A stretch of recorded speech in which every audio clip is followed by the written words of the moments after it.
അല്ലെങ്കിൽ കരള് നമ്മുടെ ശരീരത്തിന്റെ രണ്ടാമത്തെ വലിയ അവയവമാണ് ഈ ഒരു കരൾ എന്ന് പറയുന്നത്. ഇതിന്റെ പ്രവർത്തനം നോർമൽ ആയിട്ടാണോ നടക്കുന്നത്, അല്ലെങ്കിൽ ഇതിൽ എന്തെങ്കിലും അപാകതകൾ വന്നു കഴിഞ്ഞാൽ, ഇതിന്റെ ഫംഗ്ഷനിങ്ങിൽ എന്തെങ്കിലും പ്രശ്നം വന്നു കഴിഞ്ഞാൽ നമ്മുടെ ശരീരം ചില ലക്ഷണങ്ങളായിട്ട് പുറപ്പെടുവിക്കും. അത് എന്തൊക്കെയാണ്? അതേപോലെ നമ്മുടെ ലിവർ ഡാമേജ് ആവാൻ പോകുന്നു എന്നുള്ളത് നമുക്ക് തുടക്കത്തിൽ തന്നെ എങ്ങനെ തിരിച്ചറിയാനായിട്ട് പറ്റും? ലിവർ ഡീടോക്സിഫൈ ചെയ്യാനായിട്ട് നമ്മൾ എന്തൊക്കെ ഭക്ഷണമാണ് എടുക്കേണ്ടത് എന്നതിനെ കുറിച്ച് ഇന്ന് ഡിസ്കസ് ചെയ്യാം. ഇത് നിങ്ങളുടെ doctor Jumana Haseeni ji, doctor Jumana's homeo care, Valliyode, Palakkad.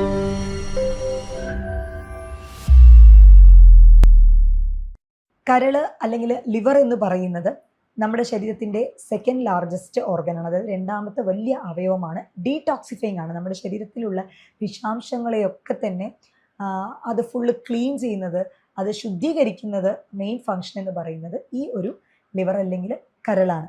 അപ്പോൾ പലപ്പോഴും ഇതിൻ്റെ ഒരു പ്രവർത്തനം നമ്മൾ അതിൻ്റെ തീവ്രതയിൽ എത്തിയതിന് ശേഷം, അതായത് അതിൻ്റെ പ്രവർത്തനത്തിൽ എന്തെങ്കിലും പ്രശ്നം വന്നു കഴിയുമ്പോൾ തീവ്രതയിൽ എത്തിയതിന് ശേഷമാണ് നമ്മളത് മനസ്സിലാക്കുന്നുണ്ടാവുക. അപ്പോൾ ഇതിൻ്റെ സ്റ്റാർട്ടിങ്ങിൽ തന്നെ നമുക്ക് എങ്ങനെ നമ്മുടെ കരൾ പ്രശ്നത്തിലാണ് എന്ന് നമുക്ക് എങ്ങനെ മനസ്സിലാക്കി എടുക്കാനായിട്ട് പറ്റുമെന്ന് നോക്കാം. നമ്മുടെ കണ്ണുകളിൽ ചുറ്റും മഞ്ഞ നിറത്തിലുള്ള, ഇപ്പം ഈ ഫോട്ടോയിൽ കാണുന്ന പോലെ കൊഴുപ്പോട് കൂടിയിട്ടുള്ള ഒരു മഞ്ഞ നിറത്തിൽ സാന്തോലിസ്മ എന്ന് പറയും, അങ്ങനത്തെ ഒരു ഡെപ്പോസിഷൻ ഉണ്ട് എന്നുണ്ടെങ്കിൽ തീർച്ചയായിട്ടും നിങ്ങളുടെ ലിവർ ഫങ്ഷൻ ടെസ്റ്റ് ഒന്ന് ചെക്ക് ചെയ്ത് നോക്കുന്നത് നല്ലതായിരിക്കും. അതിൽ അപാകതകൾ ഉണ്ടാവാനുള്ള ചാൻസ് ഉണ്ട്. കാരണം അത് കാരണമാണ് ഈ ഒരു സാന്തോലിസ്മ എന്ന് പറഞ്ഞ ഈ ഒരു കണ്ടീഷൻ കാണപ്പെടുന്നത്. അതേപോലെ നമ്മുടെ ശരീരത്തിൽ ഇടയ്ക്കിടയ്ക്ക് ചൊറിച്ചിൽ അനുഭവപ്പെടുക, അതും ചിലർക്ക് ഈ ഒരു ഉള്ളം കൈ മാത്രം അല്ലെങ്കിൽ കാല് മാത്രം കൂടുതലായിട്ടും ചൊറിച്ചിൽ അനുഭവപ്പെടുക, ഇടയ്ക്കിടയ്ക്ക് വരിക. അപ്പോൾ അത് വളരെ നിസ്സാരമായിട്ട് ആളുകൾ കരുതാറുണ്ട്. കരളിൻ്റെ ഫങ്ഷനിങ് പ്രോപ്പർ അല്ലാതാവുമ്പോഴാണ് ശരിക്കും പറഞ്ഞാൽ ഈ ഒരു ചൊറിച്ചിൽ ഇടയ്ക്കിടയ്ക്ക് വരുന്നത്. ജോണ്ടിസ് ഉള്ളവർക്കും, അതായത് മഞ്ഞപ്പിത്തം ഉള്ളവർക്കും ഇത് സ്ഥിരമായിട്ട് തന്നെ ഈ ഒരു ചൊറിച്ചിൽ കാണാറുണ്ട്. അപ്പോൾ ഇങ്ങനത്തെ സ്ഥിരമായിട്ട് ചൊറിച്ചിലുണ്ട് എന്നുണ്ടെങ്കിൽ നിങ്ങളുടെ ലിവർ ഫങ്ഷൻ ടെസ്റ്റ്, അതിൽ നമുക്ക് സീറം ബിലിറൂബിനും അതേപോലെ തന്നെ ടോട്ടൽ ബിലിറൂബിൻ ലെവലൊക്കെ തന്നെ ചെക്ക് ചെയ്യാവുന്നതാണ്. അതിൽ പ്രശ്നമുണ്ട് എന്നുണ്ടെങ്കിൽ അതിന് പ്രോപ്പർ ട്രീറ്റ്മെൻറ്റ് എടുക്കേണ്ടത് വളരെയധികം ആവശ്യമാണ്. അതേപോലെ തന്നെ മൂന്നാമതായിട്ട് നമ്മുടെ ശരീരം കാണിക്കുന്ന ലക്ഷണം എന്ന് പറയുന്നത്, അതായത് കരളിന് എന്തെങ്കിലും പ്രശ്നമുണ്ട് എന്നുണ്ടെങ്കിൽ ശരീരം കാണിക്കുന്ന ലക്ഷണം എന്ന് പറയുന്നത് സ്റ്റീറ്റോറിയ എന്ന് പറയും. അതായത് എണ്ണമെഴുക്കോട് കൂടിയിട്ടുള്ള മോഷൻ, വയറ്റിൽ നിന്ന് പോകുന്നത് ഭയങ്കര എണ്ണമെഴുക്കോട് കൂടിയിട്ട് പോവുക. ഇത് പലപ്പോഴും പാങ്ക്രിയാസിൻ്റെ ഒരു പ്രശ്നം കൊണ്ട് വരാറുണ്ട്. എന്നാൽ അതിൻ്റെ കൂടെ ലിവറിൻ്റെ പ്രശ്നം ഉണ്ടെങ്കിലും ഇതേപോലത്തെ ഈ ഒരു ഓയിലി ആയിട്ട് ഗ്രീസി ആയിട്ടുള്ളത് പറയും, സ്റ്റീറ്റോറിയ എന്നുള്ളൊരു കണ്ടീഷനാണ് പറയുക. ദഹനം പ്രോപ്പർ ആവാതെയാണ് നടക്കുന്നത്. കാരണം നമ്മുടെ ശരീരത്തിൽ ഈ ഒരു ലിവർ എന്ന് പറയുന്നത് നമ്മുടെ കൊഴുപ്പുണ്ടല്ലോ, കൊഴുപ്പിൻ്റെ കംപ്ലീറ്റ് ഫാറ്റിൻ്റെ ആ ഒരു ഡൈജഷൻ പ്രോസസ്സ്, അതിൻ്റെ പ്രക്രിയകളൊക്കെ നടക്കുന്നത് പരമാവധി ഇതിൽ നിന്നാണ്.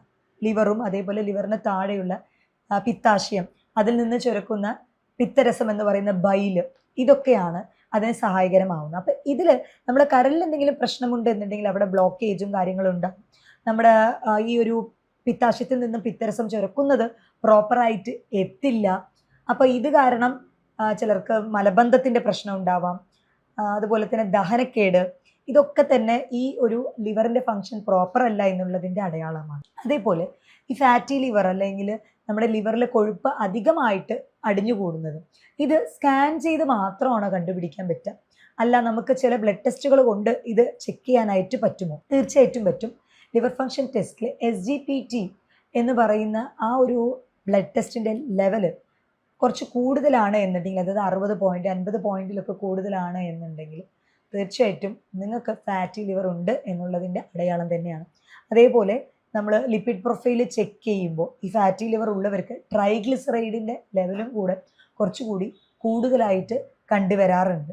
ഈ ലിവറാണ് നമ്മുടെ vitamin A, D, E, K, അതായത് ഫാറ്റ് സോല്യൂബിൾ ആയിട്ടുള്ള വൈറ്റമിൻ, കൊഴുപ്പ് അതുവഴി സ്റ്റോർ ചെയ്യുന്ന വൈറ്റമിനുകളെല്ലാം പരമാവധി അതിൻ്റെ ഒരു സ്റ്റോറേജ് വരുന്നത് വൈറ്റമിൻ A എന്ന് പറയുന്ന റെറ്റിനോൾ, വൈറ്റമിൻ എയുടെ മെയിൻ സ്റ്റോറേജ് സ്ഥലം എന്ന് പറയുന്നത് നമ്മുടെ ഈ കരളാണ്.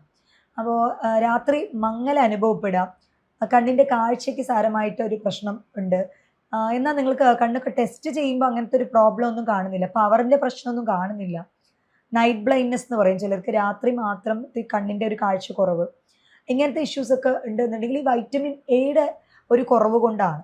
അപ്പോൾ ഈ വൈറ്റമിൻ എന്റെ മെയിൻ സ്റ്റോറേജ് എന്ന് പറയുന്നത് ഈ ഒരു ലിവർ അല്ലെങ്കിൽ കരളാണ്. അതിന്റെ ഫങ്ഷനിങ് പ്രോപ്പർ അല്ല, അല്ലെങ്കിൽ അതിലെന്തെങ്കിലും കേടുപാടുകൾ ഡാമേജ് ഉണ്ടായിട്ടുണ്ട് എന്നുണ്ടെങ്കിൽ തീർച്ചയായിട്ടും അത് വൈറ്റമിൻ എ ലെവൽ, ശരീരത്തിന്റെ വൈറ്റമിൻ എ ലെവലിനെയും അത് ബാധിക്കുന്നുണ്ടാവും. അപ്പോൾ നിങ്ങൾ എത്രത്തോളം, നമ്മളിപ്പോൾ വൈറ്റമിൻ എ അധികം അടങ്ങിയിട്ടുള്ളത് ക്യാരറ്റിലാണെന്ന് പറഞ്ഞ് നമ്മൾ കുറേ ക്യാരറ്റ് കഴിച്ചത് കൊണ്ട് മാത്രം അതിന് കംപ്ലീറ്റ് സൊല്യൂഷൻ കിട്ടണമെന്നില്ല. നിങ്ങളുടെ ലിവർ ഡാമേജിങ് സ്റ്റാർട്ടിങ്ങിൽ എത്തിയിട്ടുണ്ട് എന്നുള്ളതാണ് അതിൻ്റെ ഒരു അടയാളം. പിന്നെ മറ്റ് അവയവങ്ങളെ അപേക്ഷിച്ച് കരളിന് റീജനറേറ്റിംഗ് കപ്പാസിറ്റി, അതായത് കേടുപാടുകൾ വന്നാലും പുനരുൽപാദനത്തിന് അതിൻ്റെ റീജനറേറ്റിംഗ് കപ്പാസിറ്റി വളരെയധികം കൂടുതലാണ് ഈ ലിവർ എന്ന് പറയുന്നത്. അതിലും അപ്പുറം ഒരുപാട് സിവിയാരിറ്റിയിൽ എത്തിക്കഴിയുമ്പോഴാണ് അതിൻ്റെ കൺട്രോൾ വിട്ടുപോകുന്നത്. അതാണ് ലിവർ സിറോസിസ്, അങ്ങനത്തെ കണ്ടീഷനിലോട്ട് വരുന്നത്. കംപ്ലീറ്റ് ചെറിയ തോതിലുള്ള ഡാമേജുകളൊക്കെ അത് തന്നെ സ്വയം റീജുവനേറ്റ് ചെയ്യാനായിട്ടും, അതേപോലെ തന്നെ അതിന് റീജനറേഷൻ എന്ന് പറയും. ലിവർ സെൽസ് അത് പുതിയ രീതിക്ക് ഉൽപ്പാദനം ചെയ്ത് മാക്സിമം അത് പ്രോപ്പറായിട്ട് നടത്താനായിട്ട് ശ്രമിക്കും.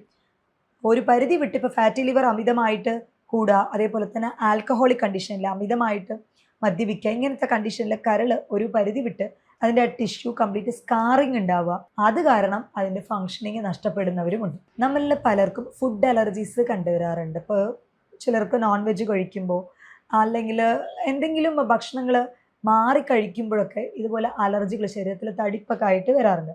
ഇതിന് മെയിൻ റീസൺ എന്ന് പറയുന്നത് ശരീരത്തിൻ്റെ IgE ലെവൽ കൂടുതലായിട്ട് വരുന്നത്. IgEയുടെ ലെവൽ കൂടുമ്പോഴാണ് ഇങ്ങനത്തെ ഈ ഒരു ഫുഡ് അലർജി ഫ്രീക്വൻ്റ് ആയിട്ട് വരുന്നത്. അങ്ങനെ വരുന്നവരാണ് എന്നുണ്ടെങ്കിലും നിങ്ങളുടെ ലിവർ ഒന്ന് ചെക്ക് ചെയ്യുന്നത് നല്ലതായിരിക്കും. കാരണം ഇതും ലിവറിൻ്റെ ഫങ്ഷനിങ്ങുമായിട്ട് അസോസിയേറ്റ് ചെയ്തിട്ടുള്ള ഒന്നാണ്. അതേപോലെ പാമാർ സോറിയാസിസ്, കയ്യിലൊക്കെ സോറിയാസിസ് പോലത്തെ വരുന്നത്, ഞാൻ പറഞ്ഞു നേരത്തെ പറഞ്ഞ പോലെ ചൊറിച്ചിലുണ്ടാവുക എന്ന് പറയുന്നത്. അപ്പോൾ ഈ ചൊറിച്ചിൽ അനുഭവപ്പെടുന്നതോടൊപ്പം തന്നെ ചിലർക്ക് ഈ ഒരു ഉള്ളം കൈയിലൊക്കെ സോറിയാസിസിൻ്റെ ഇഷ്യൂസ് ഉണ്ടാവും. അങ്ങനെയുള്ളവരിലും ഈ ലിവറിൻ്റെ ഫങ്ഷനിങ് വന്നിട്ട് ക്രമേണ തകരാറിലാവാൻ ചാൻസ് ഉണ്ട്. അപ്പോൾ അത് ഫ്രീക്വൻ്റ് ആയിട്ട് ലിവർ ഫങ്ഷൻ ടെസ്റ്റും കാര്യങ്ങളും അതേപോലെ സ്കാനിങ്ങും ചെയ്ത് തന്നെ നിങ്ങളത് എക്സാമിൻ ചെയ്യുന്നത് നല്ലതായിരിക്കും. അതേപോലെ ജോണ്ടിസ് എന്ന് പറയുന്ന ഈ ഒരു മഞ്ഞപ്പിത്തം, അത് വരാനായിട്ടുള്ള പ്രധാന കാരണം എന്ന് പറയുന്നത് നമ്മുടെ ശരീരത്തിലെ ചുവന്ന രക്തയണുക്കൾ, ഈ ചുവന്ന രക്തയണുക്കളെല്ലാം തന്നെ അതിൻ്റെ ഒരു ടൈം പീരീഡ് ഒരു 120 days ആണ് വരുന്നത്. അതായത് ഓൾമോസ്റ്റ് ഒരു 4 മാസം കൂടുമ്പോഴാണ് പുതിയ RBC അല്ലെങ്കിൽ ആ ഉള്ള ചുവന്ന അണുക്കൾ നശിപ്പിച്ചിട്ട് പുതിയത് ഉൽപ്പാദനം ഉണ്ടാകുന്നത്. അപ്പോൾ ഈ ഒരു ഉള്ള RBCs അത് നശിപ്പിക്കപ്പെടുന്നത് നമ്മൾ ഈ പ്ലീഹ എന്ന് പറയുന്ന സ്പ്ലീൻ ആ ഒരു ഭാഗത്തിലാണ്. ഇവിടെ നിന്നും RBC നശിപ്പിക്കപ്പെട്ടതിന് ശേഷം ബിലിറൂബിൻ, ബിലിവേർഡിൻ എന്ന് പറയുന്ന നമ്മുടെ മോഷനൊക്കെ മഞ്ഞ കളർ നിറം തരുന്ന ഈ ഒരു ബിലിറൂബിനൊക്കെ സെക്രീറ്റ് ചെയ്യുന്ന അങ്ങനെയാണ് വരുന്നത്. ഈ ഒരു ജോണ്ടിസ് ഉള്ളവർക്ക് പലപ്പോഴും ഈ ലിവർ ഫങ്ഷനിൽ എന്തെങ്കിലും പ്രശ്നം വരുമ്പോൾ അമിതമായിട്ട് ഈ പിത്തരസത്തിൽ നിന്നും ഈ ഒരു ബിലിറൂബിൻ്റെ ലെവൽ അമിതമായിട്ട് കൂടി വരാം. അത് കാരണം ശരീരത്തിൽ അവിടെ ഇവിടെയായിട്ട് ചൊറിഞ്ഞ് തടിക്കുക, ചൊറിച്ചിൽ സ്ഥിരമായിട്ട് അനുഭവപ്പെടുക, ഇതൊക്കെ കണ്ടുവരാറുണ്ട്. നമ്മുടെ കരൾ അപകടത്തിലാണ് എന്ന് തിരിച്ചറിയാവുന്ന ആദ്യത്തെ സയൻസ് എന്തൊക്കെയാണ്, എന്തൊക്കെ ലക്ഷണങ്ങളാണെന്നുള്ളത് നോക്കി. ഇനി നമ്മുടെ കരളിൻ്റെ ആരോഗ്യം മെച്ചപ്പെടുത്താനായിട്ട് നമുക്ക് എന്തൊക്കെ ചെയ്യാനായിട്ട് പറ്റും? അതിലാദ്യമായിട്ട് വരുന്നത് ഇൻ്റർമീഡിയറ്റ് ഫാസ്റ്റിംഗ്, അതായത് 14 മണിക്കൂർ അല്ലെങ്കിൽ 18 മണിക്കൂർ ഭക്ഷണം ഒന്നും കഴിക്കാതെ നമ്മുടെ ശരീരത്തിന് ഫാസ്റ്റിങ്ങിലോട്ട് വിടാം, നോമ്പ് എടുക്കുന്നത് പോലെ. ഇങ്ങനെ ആവുന്ന ടൈമിൽ നമ്മുടെ ശരീരം ഓട്ടോഫേജി മോഡിലോട്ട് പോകും. അതായത് ഡെഡ് സെൽസും, നമ്മൾ പറഞ്ഞ പോലെ നേരത്തെ തന്നെ കരൾ ഡീടോക്സിഫയിങ് ഏജൻ്റ് ആണ് എന്ന് പറഞ്ഞത്, വിഷാംശങ്ങളെ മൊത്തം ക്ലീൻ ചെയ്യുന്ന അല്ലെങ്കിൽ ശുദ്ധീകരിക്കുന്ന ഒരു അവയവം കൂടെയാണ് നമ്മൾ ഈ കരൾ എന്ന് പറയുന്നത്. ഇൻ്റർമീഡിയറ്റ് ഫാസ്റ്റിംഗ് എടുക്കുന്ന സമയത്ത് തീർച്ചയായിട്ടും നമ്മുടെ ശരീരം ഈ ഓട്ടോഫേജി മോഡിലോട്ട് പോവുകയും വിഷാംശങ്ങളെ കംപ്ലീറ്റ് അത് തള്ളി ക്ലീൻ ഔട്ട് ചെയ്യാനും നമ്മുടെ ലിവറിൻ്റെ കരളിൻ്റെ ഹെൽത്ത് കംപ്ലീറ്റ് ഒരു പോസിറ്റീവ് ഇഫക്റ്റ് കിട്ടാനായിട്ട് വളരെയധികം സഹായകരമാവുന്ന ഒന്നാണ്. അപ്പോൾ ആഴ്ചയിൽ ഒരിക്കലെങ്കിലും ഒരു ഇൻ്റർമീഡിയറ്റ് ഫാസ്റ്റിംഗ് എടുക്കുന്നത് നല്ലതാണ്. ഇനി സ്ഥിരമായി തന്നെ രാത്രി കഴിക്കുന്ന ഭക്ഷണം കുറച്ച് നേരത്തെ ആക്കാനായിട്ട് ശ്രദ്ധിക്കും. 6:30-7 മണി അങ്ങനെ ചെയ്യുമ്പോഴും നിങ്ങൾക്കൊരു 12 hours 13 hours ഫാസ്റ്റിംഗ് എല്ലാ ദിവസവും കിട്ടാൻ ചാൻസ് ഉണ്ട്. അപ്പോൾ നിങ്ങളുടെ കരളിൻ്റെ ആരോഗ്യം എല്ലാ ദിവസവും കാത്തു സൂക്ഷിക്കാൻ ഈ നേരത്തെ കഴിക്കുന്ന അത്താഴം വളരെയധികം ഉപകാരപ്രദമാണ്. നമ്മൾ കഴിക്കുന്ന ഭക്ഷണത്തിൽ ഇപ്പോൾ കൊഴുപ്പിൻ്റെ അംശം കൂടുതലുണ്ട് എന്നുണ്ടെങ്കിൽ, അതായത് ഫാറ്റ് സെൽസ് നമ്മൾ പറഞ്ഞു, കൊഴുപ്പിനെ അതിനെ ഡൈജസ്റ്റ് ചെയ്യാനായിട്ട് അതിൻ്റെ ആ ഒരു പ്രക്രിയയ്ക്ക് ബൈൽ എന്ന് പറയുന്ന പിത്തരസം വളരെയധികം ആവശ്യമാണ്. അപ്പോൾ ഇത് നമ്മുടെ ശരീരത്തിൽ വേണ്ടുവോളം ഒരു കറക്റ്റ് റേഷ്യോയിൽ ചുരക്കണമെന്നുണ്ടെങ്കിൽ നമ്മൾ കഴിക്കുന്ന ഭക്ഷണത്തിൽ കൊഴുപ്പിൻ്റെ അംശം കൂടുതലാണെന്നുണ്ടെങ്കിൽ അത് ദഹിക്കാനായിട്ട് ബൈൽ അല്ലെങ്കിൽ പിത്തരസത്തിൻ്റെ ആവശ്യം വളരെയധികം ഇമ്പോർട്ടൻ്റ് ആണ്. അപ്പോൾ അത് കറക്റ്റായിട്ടുള്ളൊരു റേഷ്യോയിൽ ഈ ബൈൽ സെക്രീറ്റ് ചെയ്യണമെന്നുണ്ടെങ്കിൽ തീർച്ചയായിട്ടും നമുക്ക് നമ്മുടെ ശരീരത്തിൽ പ്രീബയോട്ടിക്സിൽ കൂടുതലായിട്ടും കഴിക്കണം. ഈ പ്രീബയോട്ടിക്സ് എന്ന് പറയുന്നത് കൂടുതലായിട്ടും ഓണിയൻ എന്ന് പറയുന്നത് നമ്മുടെ വല്യുള്ളി, അതേപോലെ ഗാർലിക്, വെളുത്തുള്ളി, അസ്പരാഗസ് എന്ന് പറയുന്ന ശതാവരി, വാഴപ്പിണ്ടിയുടെ ജ്യൂസ്, ഇതിൽ ആൻറ്റി ഓക്സിഡൻറ്റ് പ്രോപ്പർട്ടി വളരെയധികം കൂടുതലാണ്. അവക്കാഡോ, തക്കാളി, ഇതൊക്കെ തന്നെ നമ്മുടെ ലിവറിൻ്റെ ഹെൽത്ത്, കരളിൻ്റെ ഹെൽത്ത് ഇംപ്രൂവൈസ് ചെയ്യാൻ വളരെയധികം സഹായകരമാകുന്ന ഭക്ഷണങ്ങളാണ്. ഇനി കരളിൻ്റെ ഡീടോക്സ് ഡ്രിങ്ക് എന്ന് പറയുന്നത് നമ്മുടെ കരളിനെ ശുദ്ധീകരിക്കാനായിട്ട് നമ്മൾ റെഗുലറായിട്ട് എടുക്കേണ്ടത് ഗ്രീൻ ടീ വളരെയധികം ഇഫക്റ്റീവാണ്. ആൻറ്റി ഓക്സിഡൻറ്റ് പ്രോപ്പർട്ടി വളരെയധികം കൂടുതലുള്ളതാണ്. അതേപോലെ തന്നെ നമ്മൾ പാല്, അതിൽ മഞ്ഞൾ ആഡ് ചെയ്തിട്ട് എടുക്കുന്നത്, അല്ലെങ്കിൽ ഒരു ഗ്ലാസ് വെള്ളത്തിൽ ഇത്തിരി മഞ്ഞൾപ്പൊടി ഇട്ട് കുടിക്കുന്നതും ഡീടോക്സിഫയിങ് ഏജൻറ്റാണ്. നമ്മുടെ കരളിനെ ഡീടോക്സ് ചെയ്യാൻ വളരെയധികം സഹായകരമാവുന്ന ഒന്നാണ്. അതേപോലെ തന്നെ നമ്മുടെ നെല്ലിക്കയും നമ്മുടെ കരളിനെ പ്യൂരിഫൈ ചെയ്യാനായിട്ട്, ശുദ്ധീകരിക്കാനായിട്ട് വളരെയധികം സഹായകരമാവുന്ന ഒന്നാണ്. അവക്കാഡോ വളരെയധികം എഫക്റ്റീവാണ്. അതിലും നല്ല കൊഴുപ്പ് അധികം അടങ്ങിയിട്ടുണ്ട്. പൊതുവേ ലിവറിന് ഹെൽത്തി ആയിട്ടുള്ള ഭക്ഷണം, ലിവറിൻ്റെ ആരോഗ്യം കൂട്ടാനുള്ള ഭക്ഷണം എന്ന് പറയുന്നത് നമ്മൾ ബീട്രൂട്ട് വളരെ നല്ലതാണ്. അതേപോലെ തന്നെ നമ്മൾ ഈ ചെറുമത്സ്യങ്ങൾ, അതായത് ലിവറിൽ കൂടുതലായിട്ടും ഫാറ്റ് സംബന്ധമായിട്ടുള്ള ഒരു ഡൈജഷൻ പ്രോസസ്സാണ് കൂടുതലും നടക്കുന്നത്. അപ്പം നല്ല കൊഴുപ്പ് അധികം അടങ്ങിയിട്ടുള്ള ഭക്ഷണങ്ങൾ എന്തൊക്കെയാണോ, ഇപ്പോൾ ചെറുമത്സ്യങ്ങൾ, മത്തി, അയില, ചൂര, ഇതൊക്കെ തന്നെ, അതായത് ഒമേഗ 3 ഫാറ്റി ആസിഡ് അധികം അടങ്ങിയിട്ടുള്ള ഭക്ഷണങ്ങളും നമ്മുടെ കരളിൻ്റെ ആ ഒരു ഹെൽത്ത്, ആരോഗ്യം മെച്ചപ്പെടുത്താൻ സഹായകരമാക്കുന്ന ഒന്നാണ്. നമ്മൾ ജോണ്ടിസ് അല്ലെങ്കിൽ മഞ്ഞപ്പിത്തത്തിന് ഈ കീടാർനെല്ലി എടുക്കാറുണ്ട്. കീടാർനെല്ലിയുടെ ആ ഒരു ഇലയും വളരെയധികം ഇഫക്റ്റീവാണ് നമ്മുടെ ലിവറിനെ ഡീടോക്സിഫൈ ചെയ്യാനായിട്ട്. അപ്പോൾ നമ്മുടെ കരൾ ആ ഒരു പ്രവർത്തനം നശിപ്പിക്കപ്പെട്ടതിന് ശേഷം, അതിൻ്റെ തീവ്രതയിൽ എത്തിയതിന് ശേഷം നമ്മൾ ട്രീറ്റ് ചെയ്യുന്നതിനേക്കാളും മുന്നേ തന്നെ നമ്മുടെ കരളിൻ്റെ ആരോഗ്യം കാത്തു സൂക്ഷിക്കാനായിട്ട് ശ്രദ്ധിക്കാം. ഇതിൽ തന്നെ ചിലർക്ക് അസൈറ്റിസ് എന്ന് പറയുന്ന കണ്ടീഷൻ ഉണ്ട്. അതായത് വയറ് അമിതമായിട്ട് വീർത്ത് കെട്ടുക. ഇത് കരള് അതിൻ്റെ ഫങ്ഷനിങ് തീരെ പറ്റാതാവുമ്പോൾ, അതിൻ്റെ സിവിയാരിറ്റിയിൽ എത്തുമ്പോൾ, അതിൻ്റെ ഒരു എൻഡ് സ്റ്റേജ് എന്നൊക്കെ പറയും, ആ സ്റ്റേജിൽ എത്തുമ്പോഴാണ് അമിതമായിട്ട് വെള്ളം കെട്ടി നിൽക്കുക. വയറിൽ അമിതമായിട്ട് വെള്ളം കെട്ടി നിന്ന് അസൈറ്റിസ് എന്ന് പറയുന്ന വയറ് വീർത്ത് കെട്ടുന്ന ഒരു കണ്ടീഷൻ ഉണ്ടാവാറുണ്ട്. ഇത് പലപ്പോഴും ശ്വാസകോശത്തിന് എഫക്റ്റ് ചെയ്യും. നമുക്ക് പ്രോപ്പർ ശ്വാസം എടുക്കാൻ പറ്റാത്ത അവസ്ഥ, അത് വളരെ കോംപ്ലിക്കേഷൻസിലോട്ട് നയിക്കാറുണ്ട്. അതേപോലെ ലിവറിൻ്റെ ആ ഒരു ഭാഗത്തിന് ചുറ്റുമുള്ള രക്തയോട്ടത്തിൽ വരുന്ന പ്രശ്നം, ചിലർക്ക് പോർട്ടൽ ഹൈപ്പർ ടെൻഷൻ എന്ന് പറയും, അത് കാരണം ഇതുപോലുള്ള അസൈറ്റിസ് എന്ന് പറയുന്ന വയറിൽ വെള്ളം അമിതമായിട്ട് കെട്ടിക്കിടക്കുന്ന കണ്ടീഷൻ കണ്ടുവരാറുണ്ട്.